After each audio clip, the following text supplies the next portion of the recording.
I'm Sarah Burke, and this is the Women in Media podcast. My guest this week is an artist in many ways: music, literature, visual art, theater, TV, film, and fashion.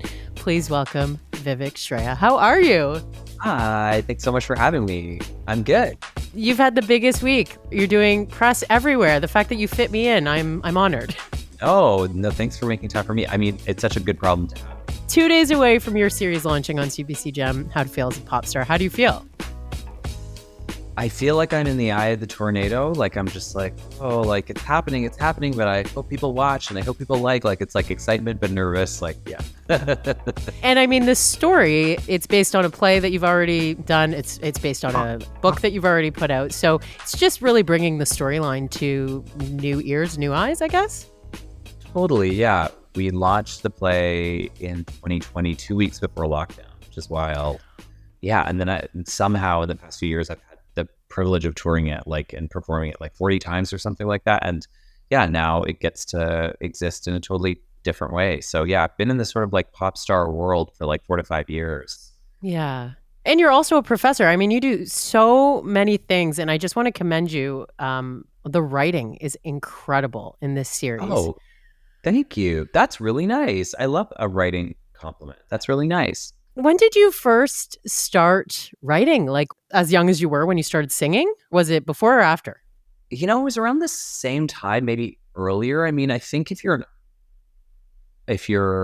marginalized or different in some way, it's the arts that tend to appeal to you. And I think maybe it's just because art teachers tend to get you a little bit more. You're a little weird, you're a little strange, so they're willing to invest a little bit more energy. I mean, I've taken up more weightlifting in the past few years, and I've been thinking about if only my gym teachers saw some potential in me, maybe I would have been an athlete. But instead, it was my language arts teachers or whatever. But yeah, so I remember I have to credit my English teachers just being the most attentive to me. And so, of course, surprise, if you have a teacher that's attentive to you, then you actually learn to care about what you're doing. And so I remember writing all kinds of poetry and lyrics and that kind of stuff in grade 7 and 8 and 9 before I even started writing songs. And again, I think it was less about being interested in English and more that somebody was showing me some kind of nice attention.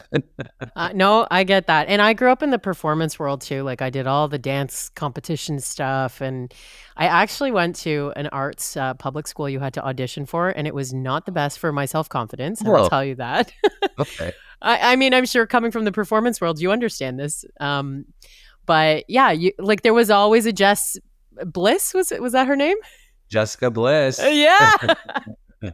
Yeah, so I mean, this will make more sense if you watch the series, but one of the characters, there's always a cool popular girl or guy that you want to be, that you want to emulate. Totally. Take me back to growing up. I feel most of this is based on your life, so I feel like we're going to get so many pieces of you in the series, but what were those moments that had to be there? I mean, I think one of the things I really wanted to show was a supportive brown mom, I think especially with immigrant stories and whatnot.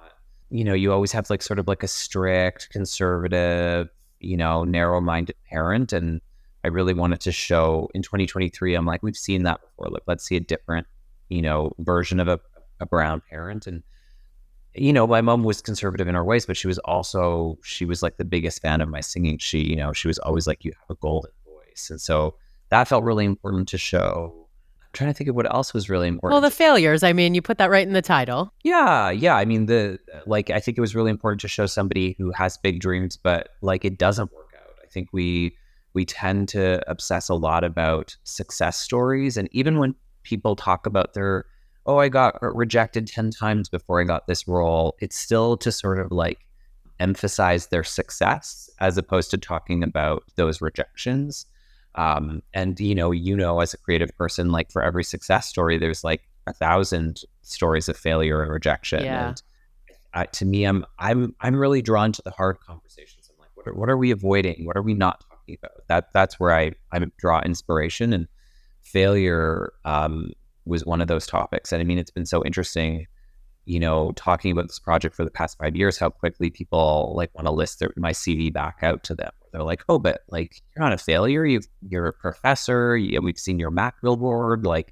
And so again, to me, I I think that comes from a well-intentioned place, but I do think it says a lot about our inability to allow each other the space to be disappointed, to grieve, and to say, like, actually, it didn't work out for me, Yeah, no, and that's part of why I created this podcast too. Like, I think there are two things that women don't do enough, celebrating the wins and talking about the failures. And they go hand in hand. Yes, exactly. Exactly. It's funny. I had a conversation with someone this week who was like, in the way that we can't talk about failure, in some ways, don't you feel like when you're marginalized, you also can't talk about your successes? And I'm like, yeah, actually, that's true. Like, I find it very difficult to, be like, I'm amazing. I have to do that kind of stuff on social media, but internally, I'm not like, this feels good. Like, it feels more like work, So, okay, going back to the series, what was Yeah. maybe a more painful failure that made its way into the storyline?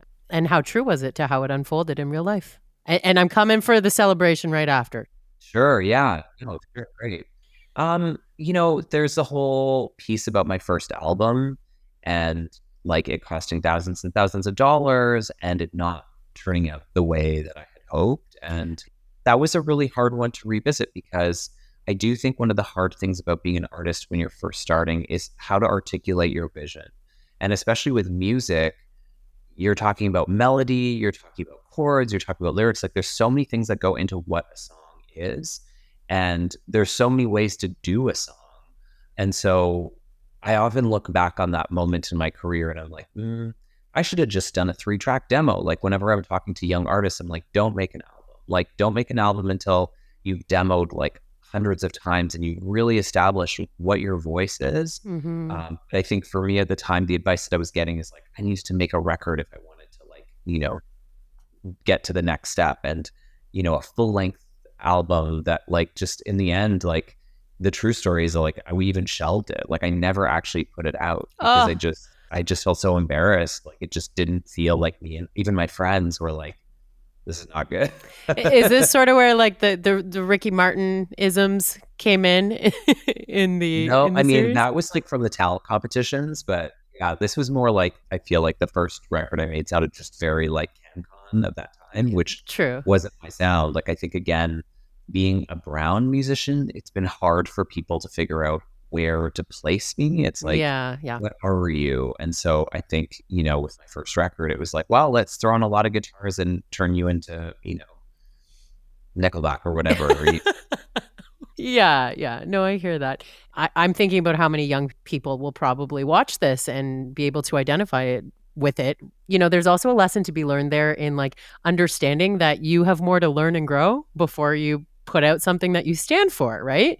How young would you have been when you put out the first record? I was 21, and I think about this a lot. Like, I think about the fact, like, we tend to celebrate the ingenue. We like the, like, Fiona Apple got discovered at 19 and her demo was like, a genius. Like we like the genius from the gate Yes. story. And what we don't talk enough about is like actually to build a craft, to get to who you are as an artist. The Fiona Apple story is actually an anomaly. Most of us, it takes us time to find our voice. And that's actually a beautiful thing. Like the truth is, if I didn't put out that record, I wouldn't be making the albums I'm making now. That record was one step towards trying to figure out who I was, but that wasn't the conversation, right? Like one of the things that we don't talk about is that Janet Jackson's big album, that like her big breakthrough, Control, which, had Nasty, What Have You Done For Me Lately? Oh, Sorry, so I don't good. know what year you were born in. I'm like 42 years. So, but like for me, that album is actually her third album. So it's, she had 2 other albums that like kind of weren't big successes and we never talk about it. And again, I think if you are surrounded by a certain kind of privilege, you're a Jackson, like you have the opportunity to fail, right? You have the opportunity to get another chance. Yeah. But I think when you're not on that level or don't have certain kinds of privileges, there's so much pressure for you to be great from the gates. And that's just not reality for most of us. Well, you even think about someone in an office setting, okay? Totally different line of work.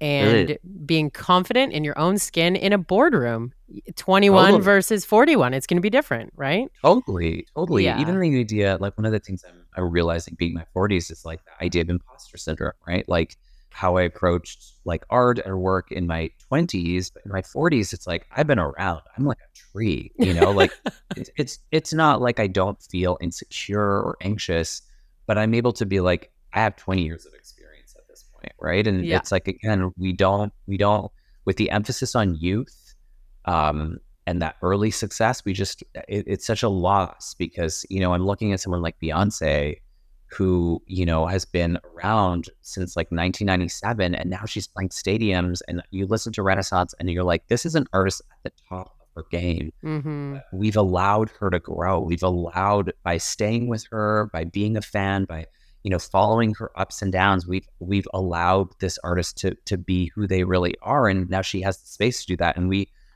don't really give that to a lot of artists anymore, right? Like, it's sort of like you have to prove yourself in the first few albums, and otherwise.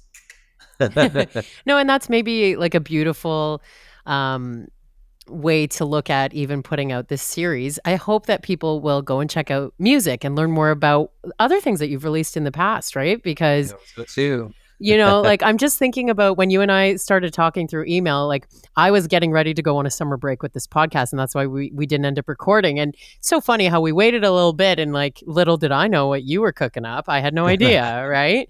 Go back again to the series and a moment that you're very proud of in the series. This isn't in the show, but like for me, I'm just really like, I find myself very proud of me in this particular moment. Like, there were so many times even after I realized my pop star dreams weren't going to come true, which was like in my late 20s, early 30s, I could have just stopped making music, but I still kept making music in my 30s. I was like, well, it's not going to happen the way I want, but I'm going to make a Christmas album. I'm going to make a Diwali album. I'm going to make a band with my brother. I'm going to keep showing up for music. I'm going to, I'm going to even write a play about how I didn't succeed at music. And then I got to be here. And so for me, I'm just like, wow, like your love of music and your willingness to show up for music, even though you didn't achieve the things you wanted, guess what? It means now you got to make a TV show. So for me, I think that's one of the things I'm proudest of, is that like, there are some relationships you should let die probably, but for me in music, I'm just really proud that like I just kept trying to find a way to connect with people with music. Because again, one of the things, I mean, I'm sure you relate to this, but you just never know what's going to connect with an audience. Like you might love it, and It's you might be wild. like, this is the one, but I never can predict those things. So yeah, I think that's the thing I celebrate the most is, Yeah. my tenacity. And As you commitment. should. As you should. It's an incredible story. How apprehensive were you to, talk about queerness growing up? Or were you not apprehensive at all? In real life. So this is what kind of happened is like, well, I put out an album at like 28, 29. I realized my music career wasn't going to happen the way I wanted. And so I was like, I need to take a break from music. Music and I need a break. And so during that time, though, I still felt the impulse to be creative. And I started writing these short vignettes that would become my first book called God Loves Hair, which I self-published. And that book, I started talking about identity for the first time. I started talking about being a gender non-conforming kid in Edmonton with like immigrant parents. And it was the first time I was like talking about myself beyond like love songs or love stories and relationships. And Wow. 30 30 years old. years old. Yeah. And it was wild because people connected to it right away. Like, it was like, here I was beating my head and, against a brick wall with music, can't make the connection, but people loved the story. And I don't know, one of the things that I think has been a good quality of mine has been that like a lot of people are impeded in the creative process. They're like, oh, I don't know. With that And so imposter syndrome.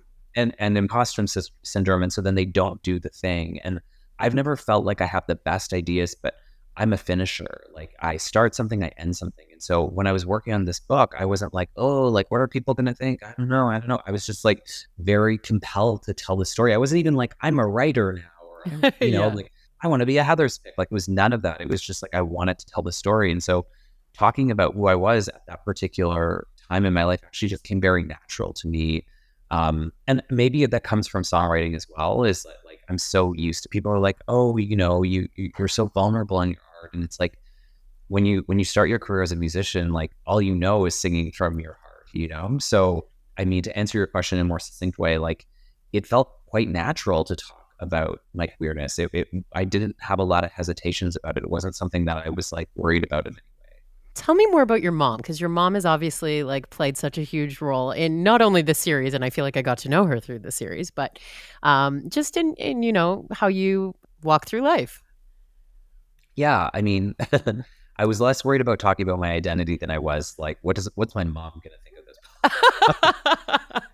Just like I was like, what's my mom gonna think about this show? I mean, yeah, like she's been such a huge inspiration for me. I feel like one of the things I'm so lucky is that I never grew up in a house where my mom was like, this is for boys or this is for girls. You know, it was never like that. If I was interested in her makeup, if I was interested in her jacket, she was never like, no, no, no, no, this is for women only. And people often ask me like, what can parents do? And I'm like, this is what my mom did, and it made a huge, huge difference. Was like not growing up in a gendered environment in that way. Wow, I also just feel like I think a lot about my mom as a leader, as someone who, you know, in our religious community, she was never the one at the microphone. She was never the one like, you know, doing this kind of thing. She was always the one in the, you know, doing the hard work, you know, in the kitchen, cleaning, cooking, and she never got any credit. And I'm like, yeah, that's also leadership, right? There's many ways to bring change. And sometimes it means using your voice like this, but sometimes it means using your voice and your abilities in other ways. And so I always try to remind myself that there's important work to be done that will go unnoticed, that will be uncredited, but that's still just as meaningful, if not more meaningful.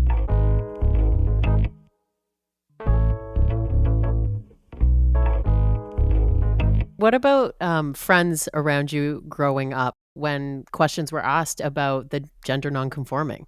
I was really lucky that my best friend from grade 7 to 12, I had like only one friend pretty much. We had lunch every day. We were both loners. This inspired the character in the series for sure. No, well, no. No? That's a different composite character. But this is, you know, this is the thing about TV that you learn really quickly is that like so many of the choices you're making are budget oriented. I mean, we did a lot with the budget we had, but we started having to shave down characters. But I had a different friend from grade 7 to grade 12, and we were both loners, and we used to sit together, and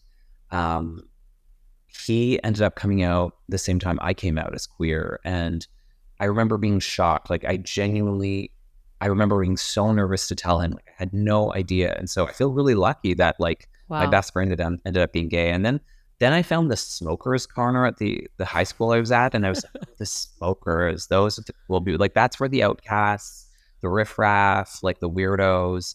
So, you know, even now as an adult, I'm always like, where's the smoker? Who's having a butt? Yeah. Yeah, exactly. So, and so it wasn't until high school, like in grade 12, that I started meeting more people and like coming out more. And people were like really, really accepting. Again, like at the time, like I didn't have language like gender nonconforming. Like, you know, I just kind of came out as gay. I mean, really, I wanted to come out as bi, but like that word also wasn't accessible to me. So. Yeah, and you did a beautiful way of telling that part of your story, I think, in the series. As people tried to shape you, there were just, you know, your character pushing back in the slightest way, being like, hold on a second, right? Yeah, one of the things that was really important with the show was, again, I think about representation a lot, and I think about where we are. And as someone who makes media, I'm often thinking like, how do we push the conversation forward? And, you know, you have a queer character, a bi character, trans character, but I don't want the story to be about those things. And like what I love about the show is that at no given time, my character's in identity crisis. They're not like, who am I? Like, who's going to accept me? Mom. Your character's comfortable. Yeah. Yeah. Like my character's who they are. And at any given time, like people in Vivek's life love Vivek for who he or she is in that moment in time. And, you know, it's sort of alluded to here or there, but it's just part of the fabric of who Vivek is, as opposed to it being like some sort of like crisis, which I think so often in media, like queer people, like I always dread like, oh God, like when are they going to come out? When's the parent going to find out? When's this? Like it's so stressful. And I actually even had in Calgary, we did a screening, we had the world premiere, and I had a mom of a trans kid come up to me and she's like, you know, every time I watch a show with a trans protagonist, I'm always bracing myself for the moment where the parent finds out and how the parent's going to react. And she was like, the fact that I could just sit and watch your show and have that not happen, that there's no like impending rejection or confusion or anything like that. She's like, I hope you know how important that is. And I'm like, this is exactly it. This is, Yeah, it's almost like it's become a stock storyline in a way that it's just not needed. it's not. It's not. I mean, I don't want to, yeah, I don't want to dismiss other people's reality. Like my path to who I am has certainly been challenging, but at the same time, I also think media is an opportunity to show possibilities. And what are things that we're not seeing enough of? And what we've seen enough of are queer characters in crisis and queer characters being confused. What we haven't seen enough of are queer characters who are like contained and, supported and loved and, confident. So that's where I want to be right now. That's the stuff I felt really important about. Like I felt was really important to the show. And maybe we can talk a little bit about some of your other arts. Sure. I wanted to talk about fashion and hair and all of that stuff a little bit because all of those things are identity, right? And I think the most recent Pantene campaign that you posted really told that story, but I want to hear a little more about venturing into that space. Yeah. I mean, I have done a little like brand/modeling work now. I've worked with MAC, I worked with Pantene. I tend to be like very selective, and part of it's like my relationship to influencing, if you want to use that word, is more like as a 90s kid, like it's more about modeling. You're like cool, I get to be on the cover? Awesome. Yeah, like I want to be a model. Like I don't want to be like, hi guys, today I use this and it's really nice. Like again, that's not to like people who do that kind of work. That's very hard work and I get that. But for me, I'm like, I want to be Naomi Campbell. Like give me something and let me pose with it. You want to use my face, you want to use my hair, let me do that. Like it's less about selling a product and more about like feeling pretty in a fashion shoot. Yeah, what makes you feel like you? Exactly. And again, I think part of it is like I come to it through art, right? I'm an artist first and foremost. And so part of it is also out of respect for the people who follow me and have to engage or who choose to engage with what I'm putting out. And so I want to make sure what I'm promoting feels aligned with who I am. And so like, working with MAC was such an easy yes, because I use MAC makeup, I love their makeup, and same with Pantene. Like I've had people be like, I have no idea what your art is. I've never listened to anything you've done. I just came upon you because I liked your hair. And I'm like, great. Like, so like hair is such a big part of like my quote unquote brand. And so Pantene, there was a lot of alignment there. So I've really enjoyed doing that work. I'd love to do more of that work. But again, I think that there is more and more in that world. It seems less about modeling and more about influencing, which is like not my dream, so to speak. Are you rocking a shoulder pad there, by the way? I sure am. Yeah. Yeah. And I remember you saying in one of your interviews, like, yeah, my mom always was so fashionable, always had the shoulder pads. Yeah, no, exactly. What does your mom think about the series? I wish I asked you that earlier. They came to the launch and they were so quiet, my dad and my mom. And I was like, oh man, like, did you hate it? Like, what did you think? And it's so weird. Like, my mom talks about the mom character as though it's not her. Like she's like, I love that lady. She's so funny. And like that lady is in the person who's like you. Like I don't know if it's one of, and I don't know if you can relate to this, but sometimes I'm like, we have weird jobs. Like we have very weird jobs that are hard to explain to our parents. And I feel like, oh yeah, I can relate. Only imagine what it was like for my mom to sit in a theater watching a person play her. Like that's very normal to me in some ways. Like, it's weird, but it's also like I have other friends who made shows about their life, like, but for my parents, I think it's like a little bit odd. But she did send me a message later just saying something like, we were really overwhelmed, but I really hope that this show becomes a statement of like a parent who loves their child no matter who they are. And it was like, that's so beautiful. So yeah, nice. My dad meanwhile was like, did you know the Oilers won tonight? And I was like, Dad. Yeah, that tracks. That's hilarious. Are you into any sports? No. I mean, sometimes I pretend. Are you in Alberta or are you in? I'm in Ontario. I'm in Toronto Maple Leafs. We're playing our home opener tonight. I got into the Battle of Alberta like last year? I was living in Calgary and my parents are, and I'm originally from Edmonton. So I was just like really into this moment. I even surprised my dad, like, and we like watched one of the games together. It was really nice. So I'm not like, it's not really my thing. Yeah. Yeah. Battle of Ontario. Same. I get it. Yeah. Yeah. Well, so I was reading a quote on your website from Vanity Fair. It says that your book, I'm Afraid of Men, is cultural rocket fuel. If you're going to get a quote from Vanity Fair, why not put it on your tombstone, right? Like, Yeah. I don't know. Like for me, like it's so interesting. Like putting together a bio is like not my favorite thing. And you can always tell a younger artist because like their bios are always like a page long and they've like listed every single thing that they've ever done. And I'm always trying to keep it condensed. And I don't know, like having Vanity Fair like get behind that particular book, especially I'm Afraid of Men, like the title is so provocative and it really did feel like a moment, like that book for me. And also, this fall is 5 years since the book came out. And Yeah. I'm not saying this to like be a narcissist, but like once a week I'll get a DM from someone about that particular project and Resonated. what it's meant to them, which is so nice. And so, I mean, it's not my words, but if you're gonna say it, like I'll use it. No, but your words are in the books. You have a ton of books. Is there a book that you hold closer to your heart than others? My first book is really special to me, mostly because, again, I came at it from such innocence. I think one of the hard things to hold on to when you're an artist is the longer you do it, the more your goals become, the less it's about you and more it's like, well, like last time it was a bestseller, so this time I want blah, blah, It's blah. like the second single, the debut album compared to the Exactly. sophomore. Yeah. Exactly. Like there's so much pressure. And with that first book, I didn't go into it being like, I'm a writer now. I don't know, like I didn't know anything about the publishing industry. It was just really an act of love. And I think that's one of the reasons why I jump around mediums so much, because I'm trying to recreate that innocence. I'm like, I don't know what the standards are for TV. Like this looks pretty good to me. So like awesome. But the next time I make a show, which hopefully I get to continue to do it, I'll be like, well, I better get to have a conversation with Sarah Burke and family and there's grandparents. Like we gotta raise the bar. Yeah, yeah.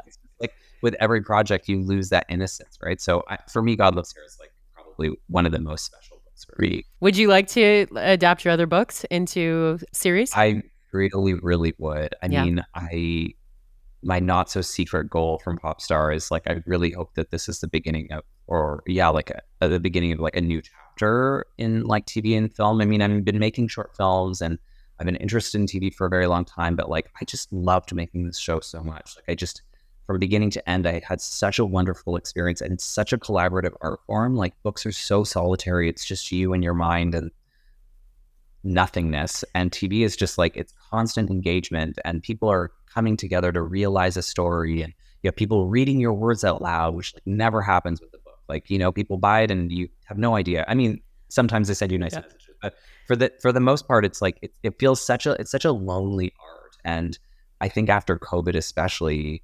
like where we are on this time, like I really want that engagement. I want to feel connected to other people, and TV is like it's constant connection. So yes, I would love to adapt. Let's put that out there. Okay. Yes.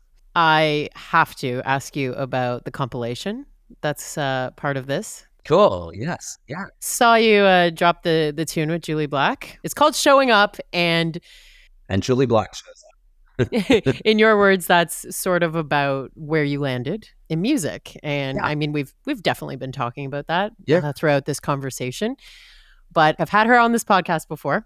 Oh, shit. And you also mentioned that she was a deep inspiration for you. Yeah. I mean, well, first of all, my inspiration for being an artist in a lot of ways, I credit The Bodyguard. Like, it was the first time I think that I really experienced this sort of multi-dimensional like art project where it's like a film and the soundtrack and both go hand in hand and the artist is at the center of it. And I think there's a part of me that's just been trying to recreate that in so many ways as an artist. And a few years ago, I put out a book and it had a soundtrack. And this feels like Popstar feels like the closest I've gotten to like recreating the Bodyguard vision. So it's been nice to put together this compilation of songs that are like, some of them are from the play, some of them are modified versions from the play, some of them are like old demos that I redid for the show, some are new songs. So Showing Up was originally written for the play. It's like the closing track. I really wanted to write something that like, just sort of like what happens now? Like you're a failure, now what? And Showing Up is sort of like the epilogue, so to speak. And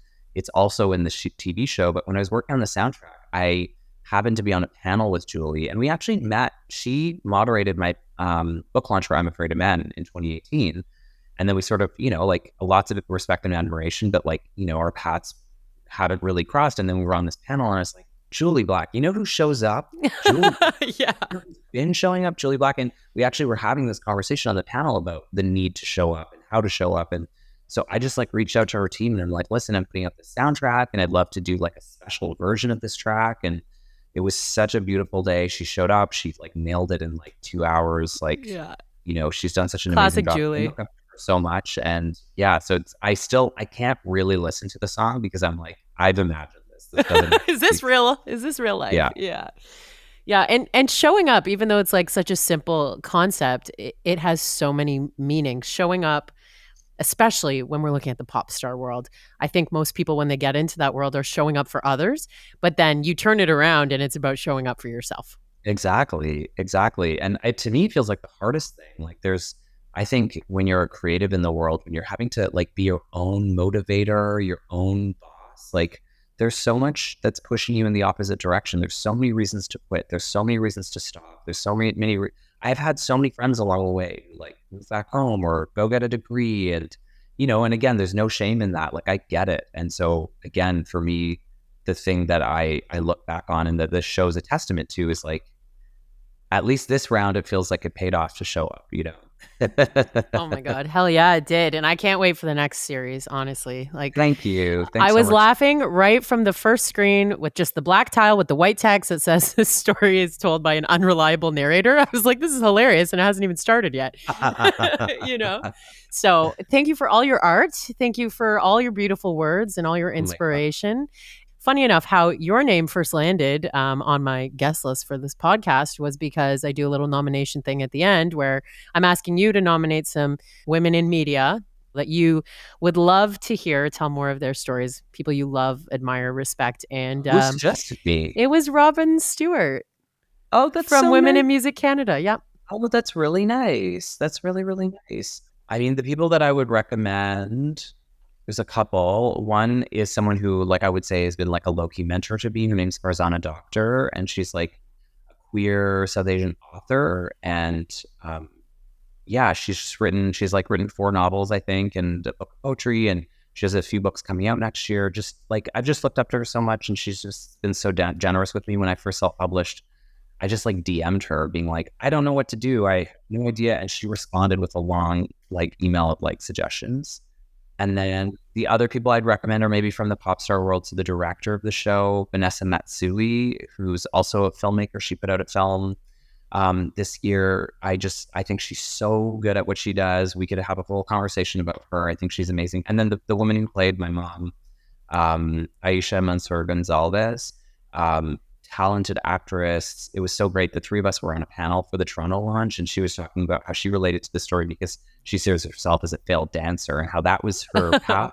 She somehow landed in acting, and she's just like an incredible human as well. So those would be 3 That's amazing women of color in media that I would nominate. How close to the casting were you? I was very close to the casting. Like I was in sessions just like watching audition tapes. My boyfriend would come home and be like, what is your life right now? He'd see me watching, like, it's so surreal because like watching someone playing me on screen, and he was just like, this is very strange. I mean, I've gotten so comfortable with like referring to myself in third person now, but it like at the time it was very bizarre to be like, so which one do you like more? Which physics? So good. I am so inspired by you and your story. Thank you so much for the time today. And big congrats on this series. It's wonderful. Thank you. Thank you so much. And thanks for your questions. I really appreciate it. This conversation was recorded ahead of the launch of the new series, created, executive produced, and written by Vivek Shraya. How to Fail as a Pop Star, you can watch that now on CBC Gem. Check out all of Vivek's work in the show notes. And next up on the Women in Media podcast, I'm excited to share a conversation with Sangeeta Patel after her and her colleagues were given the news that ET Canada would be no longer. Thanks so much for listening.